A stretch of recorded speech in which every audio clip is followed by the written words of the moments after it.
الأنبياء والمرسلين سيدنا محمد صلى الله عليه وسلم. So alhamdulillah, every week we've been going over a hadith from the 40 hadith of Imam al-Nawawi. And this week we're on hadith 11, which is crazy, subhanAllah. It's been a great semester. So inshallah we'll get right into it. So just a disclaimer, this hadith, the research is done through Mufti Hussein Hamani's class. The class is available on podcast online if you guys want to look it up, inshallah, in the future. And if anyone from the back wants to scoot forward, if they can't hear, feel free to do so, inshallah. So hadith 11 is عن أبي محمد الحسني ابن علي ابن أبي طالب سبط رسول الله صلى الله عليه وسلم وريحانته رضي الله تعالى عنهما قال حفظت من رسول الله صلى الله عليه وسلم دع ما يريبك إلى ما لا يريبك رواه الترمذي والنسائي. So this hadith is narrated to us by the father of Muhammad al-Hasan, the son of Ali ibn Abi Talib, who was the grandson of the Prophet ﷺ. He said that I memorized from the Prophet ﷺ him saying, leave what gives you doubt for that which gives you no doubt. And so it's a beautiful hadith. Before going into the hadith, we'll give a little bit of a background. So this is Sayyidina Hasan ibn Ali ibn Abi Talib, who was Shaheed, who was the grandson of the Prophet ﷺ, who was amongst the great Sahabas. He was very young when the Prophet ﷺ passed away. He was only 7 when the Prophet ﷺ passed away. But in those 7 years, we have so many examples of mercy and love and affection and all this kind of things that we take away now. All these stories we have from the Prophet ﷺ playing with kids, a lot of them have to do with Hassan and Hussein, and a lot of the grandsons and sons of the other Sahaba. There's a beautiful story that many of us have heard, if not everyone here has heard, of the Prophet ﷺ praying, and he was in sujood, in prostration, and he just didn't get up for a long time. And he stayed in sujood for so long that one of the Sahabas eventually in the front row, he peeked up to see what happened. Did something happen to him? Is he injured? Is he okay? And he saw that Hassan is playing on top of his back. And he smiled, he went back in sujood. And so after a while, the sujood, he finally got up, finished the prayer, and the people in the back row, they say, you took a long time, O Messenger of Allah, what happened? And so he said that it was Hassan, I couldn't bother him from his playing. And so he gave that patience, he gave preference to Hassan for kids playing on his back. There's another example where he was holding Hassan and he put him down for when he was doing ruku'. Hassan tried to go between his legs, so he spread his legs out in the middle of prayer so he can go through. And there's so many examples of this kind of beauty, this kind of patience with kids. And one of the Imam, I forgot which scholar said it, but it's hundreds of years ago, but it's still relevant today. He said that, he paused, he was commenting on that hadith about him going between the legs, and he said, this is the sunnah that these really strict jurists have forgotten. Why don't they follow these sunnahs really strictly? And so it's a very beautiful example. We have so many of those in our tradition. And it's a terrible thing that happens. A lot of times people feel embarrassed bringing their kids to the masjid. Kid cries in the back, people get annoyed. People feel like all of a sudden they lost their khushu' because of that kid, as if khushu' has been every single prayer until that prayer, they've had perfect khushu'. And so it's part of that tradition of Islam is to make things very easy, lenient, welcoming, and have kids be around, be patient, have them grow up at the masjid. It's a beautiful thing. And here we have Hassan, who became a great leader. He ended up, he was the one who really solved the great fitna between the Sahabas. The Prophet ﷺ actually told him, or mentioned to other people, that he would be a great leader and someday he would solve a great trial between 2 great Muslim armies. And he did that exactly. And so he's got a great, wonderful, long story that we won't get into, but he avoided a lot of bloodshed. May Allah accept and have mercy upon him. And so he narrates this hadith, leave what gives you doubt for which gives you no doubt. And so first of all, we'll start with the context of the hadith. Why did he mention this hadith? And so someone came to Hassan and asked him, what hadith do you have that you got directly from the Prophet ﷺ? Because Hassan, we mentioned, the Prophet ﷺ passed when he was only 7. And so he has some hadith that he got directly from the Prophet when he remembers from his youth. He got a lot of hadith from his father Ali. He got a lot of hadith from all the Sahaba that surrounded him his whole life. So he asked, what did you get directly from the Prophet? And so he mentioned this story where he was young, he was a very young boy, and he's walking by a pile of dates. Now this date pile was for sadaqah, it was for charity. And so he's walking past it and he picked up a date from the pile of dates and he put it in his mouth. And the Prophet ﷺ actually yanked it out of his mouth and he said that we are the Ahlul Bayt, the people of the family of the Prophet ﷺ, don't take from charity, they only take gifts. The Prophet ﷺ himself, the Anbiya, the prophets, don't take charity, they only take gifts. And if you're from a descendant of the Prophet or of messengers, you're not supposed to take in charity. And so he took it back out of his mouth for that reason. And then he said this hadith, like, leave what gives you doubt for what gives you no doubt. And he's not the only Sahabi to narrate it. Actually, there's other Sahaba, like Abdullah bin Mas'ud narrates the same exact hadith in a different circumstance. Someone asked him a question. He said, if you don't know the answer to a question, what do you do? And so he said that the first thing you do whenever you get a question or something you're trying to figure out, you look in the Quran. You try to find the answer. And if you don't find the answer in the Quran, then you look in the example of the Prophet ﷺ in his hadith and his sunnah. And if you don't find it there, then you look from amongst the righteous people, the Sahaba, the Salaf, the early generations. You look from amongst scholars and people who are righteous and pious. And if you don't find an answer there, then you do ijtihad, which is you using the most amount of your experience and your intellect to try to come to the best answer you can arrive to.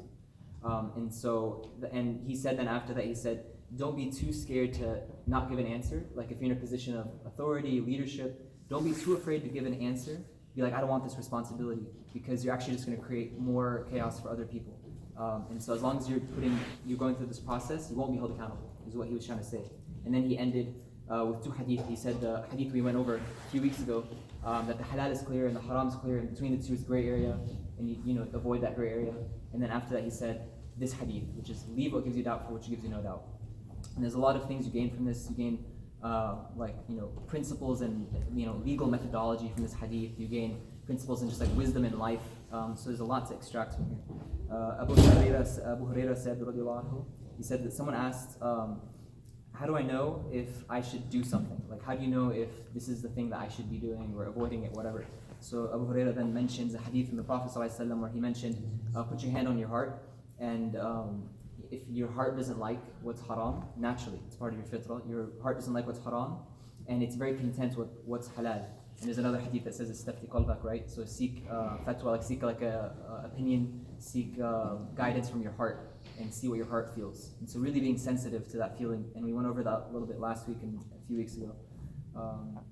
So the believers like another thing you get from this hadith is believers stay away from even small sins, not just because you think it's a small sin, but because it could, one, lead to bigger sins, and then two, just out of that, trying to build your barriers away from being sinful and making mistakes, displeasing Allah. So how do you deal with doubt? So in our daily lives, a lot of times in our deen, there's a lot of things that come up that are kind of doubtful. And so there's three main categories, and I think we mentioned this like at the very beginning in the second or third hadith, but we'll go over them again, which is one that is, the first category is something that is usually haram, but you're not sure if in this instance it's halal. So the example is, meat is by default haram, unless it is proven to be halal. So you're not sure this meat, where it's coming from. Is this meat halal or not? There's doubt in that. So scholars say that if it's by default, usually it's haram, but in this case you're not sure, then you should avoid it completely. Another case is wudu, where, let's say for a fact you did not have wudu, but you're not sure if you made wudu, then you should go ahead and make wudu, because the certainty that you had was that you didn't have it, and your doubt is that you have it or not. So assume that you don't have it. Then there's the second case, which is something usually halal, you know it to be like allowed and permissible, but you're not sure if this instance it's haram. And the exact same opposite example of wudu applies here, where you for sure you had wudu, and you're not sure if you broke it, you forgot, like, did I really fall asleep, or did I pass gas, those kind of doubts that you have in your head, that doubt doesn't remove what was firmly established, so you actually do have wudu, you certainly have wudu. And there's actually a hadith where like the Sahaba was talking about this. He went to the Prophet ﷺ and he said, he told him, Prophet, I keep thinking, I'm not sure, I'll adjust around, like move in my seat, and I'm not sure if I passed gas or not, I think I felt something. And the Prophet ﷺ told him, don't let these doubts get to your head. If you smell something or you hear it, it's passing gas. If it's not, then forget about it. Just don't have doubts. So first of all, Prophet ﷺ talking about every detail of our lives, amazing. You can find examples of everything in there. And second of all, the idea of don't let these doubts get you to be like OCD, like, oh my God, did I do it? Did I do it? Just cut it off from the beginning. Because shaitan will do that a lot, making you do wudu to the point where it becomes too difficult, you don't want to pray anymore, so don't let it get to that point. And then the third thing is where there's no basis, you're not sure, you have no idea. Was this halal? Was this permissible, not permissible? Did I have it? You have no idea at all. And in that case, that's where this hadith really applies. It's better to leave what's doubtful.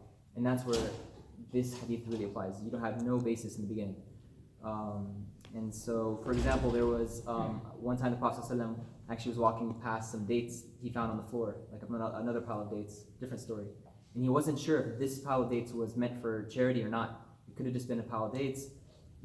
not for charity and he could have eaten from it, but if it was from charity, he couldn't have eaten from it. So just to avoid it, because he had doubt, he didn't eat from it. And that's an example of him applying it in his life. But this kind of brings us to this point. It's part of usul, part of the methodology of Islam and legality and all these things is that doubt is less than certainty. Always there's a principle in Arabic, they call it al-yaqinu la yuzillu bil-shak, which means like certainty is not removed or diminished by doubt. So just because a doubt comes in your head doesn't take away from the certainty of a fact. So to make it more concrete, like we mentioned examples of the basis is halal, you need to prove it's haram. So in life in general, most aspects of life, everything is by default halal. It's part of the mercy of our religion. So you have to prove it's haram by giving examples that are as certain, as firmly established, or greater, to change the fact. So basically, if you want to change anything, you have to prove it with something as equally firmly established or more. And that's kind of a principle in Islamic methodology. 3 exemptions to this in our life is meat, worship, and gender relations. Those are the 3 places where things are by default haram unless you prove it to be halal. Meat, worship, and gender relations. So just keep that in mind. So you can't make up a prayer. By default, all prayers are haram except for the one that's proven to be halal, which is the one that we just did, alhamdulillah. If people are also another instance where this comes up a lot is if people bring up rumors about something, like, oh, I heard that Cheetos are haram. Like that rumor is not gonna displace what you have firmly established before that Cheetos are fine. So until you get evidence, actually you firmly believe, okay, this is actually gonna be haram, then you're held accountable for acting on it. But if someone brings rumors or doubtful claims or evidence, then you're not held accountable. You don't have to act on it. You're what's firmly established is what's by default. And so what this also teaches us, though, is that you shouldn't just live in this constant place of doubt.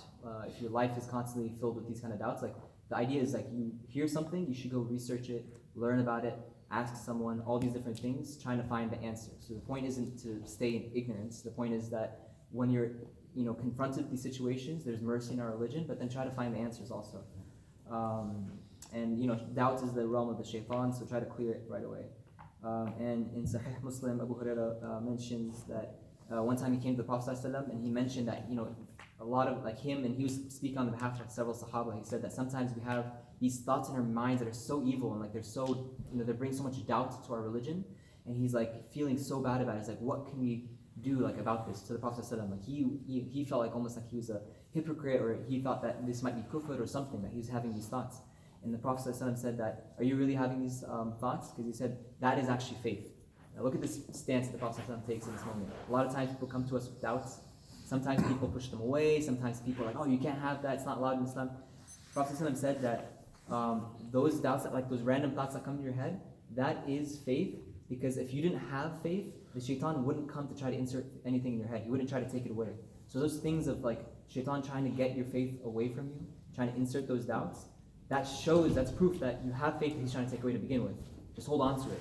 Research, learn, things up. Don't let one of those doubts kind of take roots or plant a seed in your head. Avoiding doubtful is, in Arabic, there's this concept called al-wara', which is part of our religion. Ghazali, wara' is really this restraint of avoiding something that is doubtful. And Al-Ghazali, he mentions, he categorizes it in 4 categories, which are very nice to kind of put things in our heads. The first one is just what's minimum necessary, just to not be haram, basically. So it's the first one is just avoiding haram, so that restraint of avoiding what is sinful. So he gives the example of if you're going to court, the basic of wara' is that you don't say anything beyond what you know. So you don't say something that's doubtful, that you're just heard on rumor, that's a lie. That stuff is the basic amount of restraints that you hold. Then he said that there is the wara', the restraints of the pious, and that is leaving what is just doubtful in your life, not just haram, but also just doubtful. You're not too sure. That's the restraint of the pious. And then there's the restraint of the muttaqeen, the conscious, the people who are really conscious of God. And those are people who start leaving things that they know to be halal, but just because they're might lead to something that's tempting towards haram or towards something doubtful, they'll leave even things that are halal. And if you remember in the hadith about the halal is clear and the haram is clear, and between the two is gray area, we talked about kind of building a fence or a wall around the haram. The closer you get to haram, the more gray area you get into, the more likely you are to fall into haram. So if you push your barrier out, even into what's halal, you're going to be very far from the haram. And that's kind of touching on that topic. And then the last category he gives is of the Siddiq, which is like the friend of Allah, like the incredibly trustworthy. And he says that they refrain from anything other than what they're doing for the sake of Allah, basically. So like, they're just gonna, like, even though it's like totally fine to, get like a nicer car or something, they're just gonna not do something if it's not truly for the intention of pleasing Allah. And that's like the highest category. And so, I mean, that's like a lifetime mission, getting through those 4 categories. Our first thing is just trying to avoid what's haram and what's doubtful. And so practicing wara, this concept of restraint, is controlling our nafs. That's part of kind of a practice we should be doing. So sometimes you might be tempted to something totally fine, like look, like I see a piece of chocolate, like I'm just gonna eat it. And if you implement in your life little things where like I'm just gonna practice restraint right now, it's gonna teach you that kind of self-discipline and that ability to avoid things in the future. So just add things in your life where you're like, I'm really tempted to do this, but just because I want to practice this, I'm just not gonna do it right now. And so that's like a good way to practice that. And eventually we should just be getting to the point where we're able to say no to our desires and not have our desires be holding us on a leash. And then there's 3 stories that Mufti Kamani went over that we'll end with, inshallah. The first one is of Prophet Sulaiman. He was a horse trader, a horse breeder. He really loved horses. He had like a breed of really elegant, fine horses, like a lot of them. And one day he was looking after them and just admiring them and being with them, and to the point where he actually missed a prayer. And after that, he felt so bad. He really sat and reflected. He's like, what is it that like how important are these horses really if they're messing with my relationship with Allah and they're making me forget my relationship with Allah? And so he actually, in that moment, he practiced that kind of restraint, and he gave away all those horses. He got rid of all those horses, even though that was his passion, because he realized it was messing with his head and messing with his relationship with Allah. And that's kind of an example of like from a prophet, Prophet Sulaiman, which is incredibly beautiful. And Bukhari mentions another story where the Prophet ﷺ mentioned a man from earlier nations, so Bani Israel or earlier, we don't know, just a prior people before Muslims. And so this man, he bought a piece of land from another man.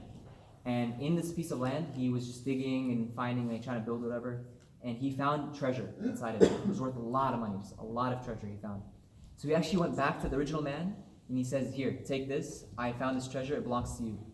And so that original man, he said, I sold you the land and everything on it. That treasure is yours. And the guy said, no, I didn't buy it, and I didn't buy it with the money to buy the treasure. Like I had no intention of buying this treasure, so it belongs to you. And they went back and forth, just fighting back and forth. Who's going to get the treasure, whatever. So pious person happened to be walking by, who was very wise, and they went up to him and asked for his opinion, who should get the treasure. They're fighting to give it to the other person, by the way, not to keep it. And so they went to this pious person and asked, like, who should get this treasure? So he goes to the first guy, he says, do you have a son? And the guy's like, yeah. Went to the other guy, he's like, do you have a daughter? He said, yeah. He says, get them married and then give it to both of them. That way you split it 50-50. Which is an interesting response. But like the idea of claiming only what is rightfully yours, a lot of times people will fight almost to the death for things that don't even belong to them, that's not rightfully theirs, to gain more for themselves. And the idea here, part of this idea of leaving what's doubtful, is to claim only what's rightfully yours, what's haqq for yours. And not because all the wealth in the world is not going to help you on the Day of Judgment. So just keeping that in perspective.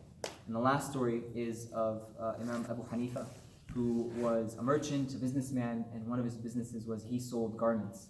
And so one time he was sifting through some of his merchandise, some of the garments, and he found one that had a defect in it.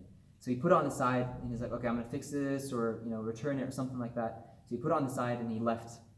And then one of the shopkeepers that he had in that time where he had left ended up selling that garment. He found it on the side, and he ended up selling it to a customer. And so Abu Hanifa comes back, and he asks, where'd that garment go? And the guy's like, I sold it. And so he said, how much did you sell it for? He said, just for the regular price that it's worth. And he says, did you tell the person that it had a defect in it? And the guy said, no. So he says, give all that money that you sold it for and just give it straight to sadaqah. And the idea is don't let anything you consume, none of your wealth that you take, the food that you take in, none of that stuff, don't let it have doubt. Just hold yourself to that accountability to not let doubtful things into your body, into your family, into your household, anything. And so this hadith kind of, just to summarize, teaches us that concept of restraints, teaches us to abstain and avoid what's doubtful and rely more on certainty. May Allah purify us. And just because I was asked to repeat the hadith at the end, the hadith was دَعْ مَا يُرِيبَكَ إِلَى مَا لَا يُرِيبَكَ, leave what is doubtful for what is not doubtful. Jazakallahu khair.